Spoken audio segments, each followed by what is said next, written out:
lines to what VMware is missing, with the addition of missing some security APIs such as the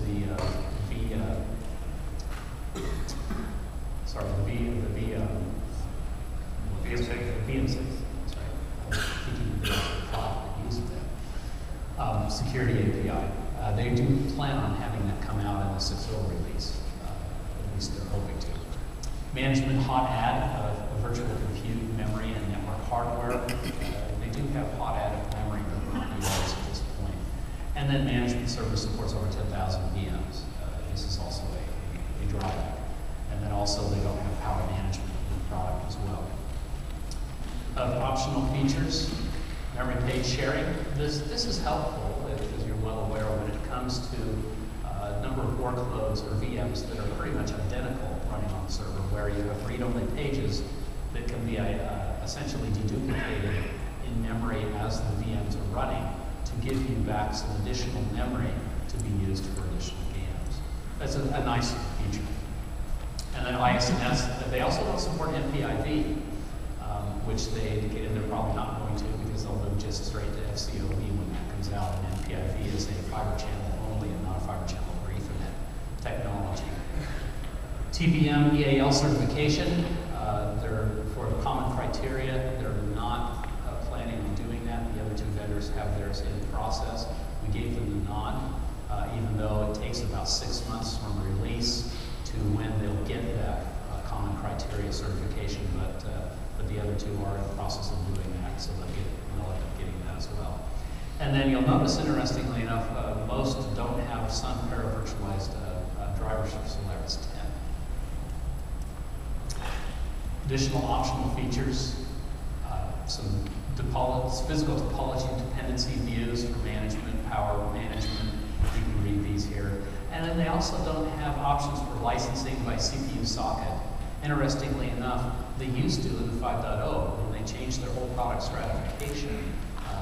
It was back in about the end of February, 1st of March, in 5.0 in preparation for 5.5. They dropped that as one of their licensing options, so they no longer offer that. They only license per physical running server.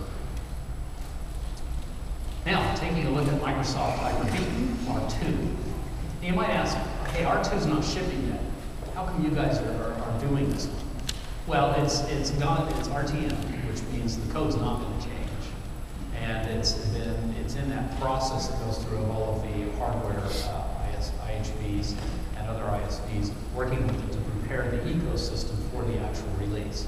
So since we know that that's not going to change based on Microsoft's release process and procedures, we felt that it was all right for us to go ahead and give them a nod here. Also, by the time that you start looking at this is when you're going to be thinking about this in general anyway. So it makes sense. There's been some uptake in the small to medium enterprise just because it's included in the product. That's the Microsoft way. You know, of course, they're going to do the it's good enough approach.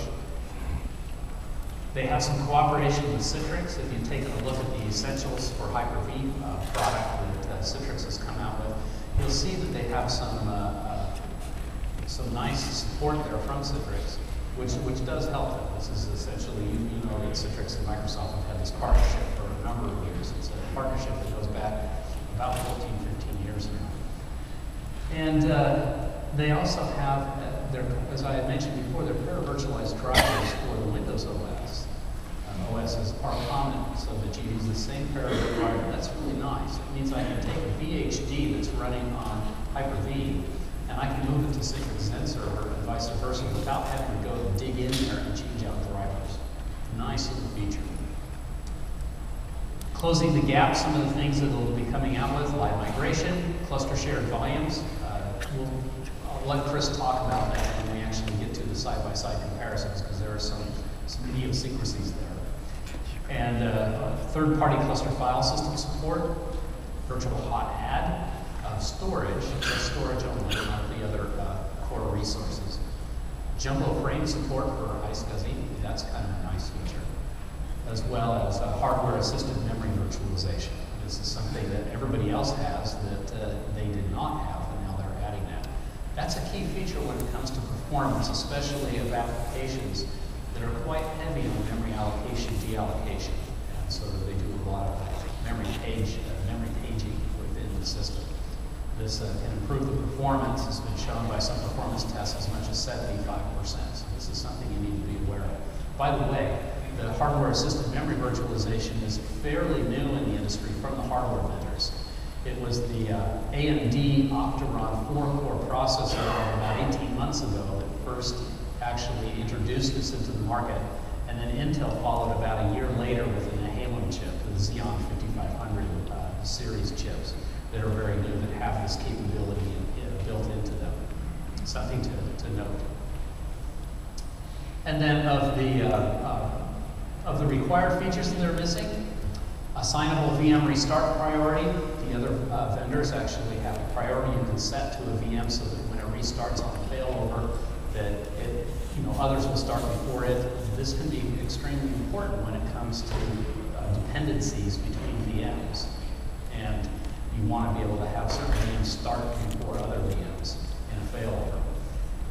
Minimum of 2 virtual CPUs per guest OS. Now, granted, I can put 4 virtual CPUs for Windows 7 desktop as well as Windows Server 2008 R2, but for a couple of the other Windows operating systems, I can only go 2 SMD processors in the virtual machine. Even Windows 2000 doesn't support more than 1. For any other guest OS, all these Linux flavors that now Microsoft supports, only 1 virtual CPU in the guest OS. So kind of a little restriction there. And then the management server is not fault tolerant. It's kind of funny that SCVMM is not cluster aware. You cannot run it in a cluster. Now granted, Microsoft will argue, well, hey, you just put it inside of a VM and then you fail the VM over. Yeah, but that's not the point. The point here is that I need to be able to have it so that it is cluster aware, so that if I'm not going to run it in a VM for whatever reason, that I can make it fault tolerant. And at this point, it is not. Kind of interesting that you've got this technology from Microsoft that doesn't even run with their own cluster services. Some of the preferred features missing. Notice that they actually have the ability to detect application failure. This is something that they added with their performance and resource optimization packs to SCVMM. Pro packs is what they call that. That's kind of a nice feature that they've got in there. Live migration, they do now support live migration in R2, just not simultaneous, so they can't do 2 or more at the same time like the other 2 vendors can. And then they don't have memory over command. They don't have promiscuous monitoring. This is kind of an interesting one because I'll tell Chris's story. Sure. So, when Chris went and talked with them about their virtual switch, he had done some testing on it and seen that it was more like a virtual hub, and that it wasn't really a switch. All the packets were mirrored between the VMs. So we talked to Microsoft about it. They said, no, it's a virtual switch. I said, no, it's a virtual hub. Look, see? And Microsoft marketing machine kicked in. And they said, no, it's just a fully mirrored virtual switch.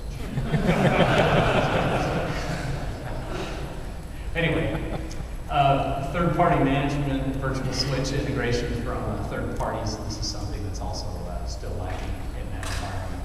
This is kind of along the lines of like the Nexus 1000V. They don't have support for that type of third-party virtual switch in the environment. And then no storage and live migration. Additionally, you'll notice that all the vendors don't have config file integrity checking, but you can add third parties to most of them to give you that capability. And then secure live migrate or a security API, such as the vSafe API. Don't have that out here. And then again, minimum, of course, we already talked about that in the preferred features, or the required features that are missing. One of the other things that's interesting is the management server. It gets up there, but not quite to 10,000 VMs that it can actually support. Also, they don't have any support for open virtualization format. And Microsoft has indicated to us that at this point it's not on the roadmap. So it'll be interesting to see when they do actually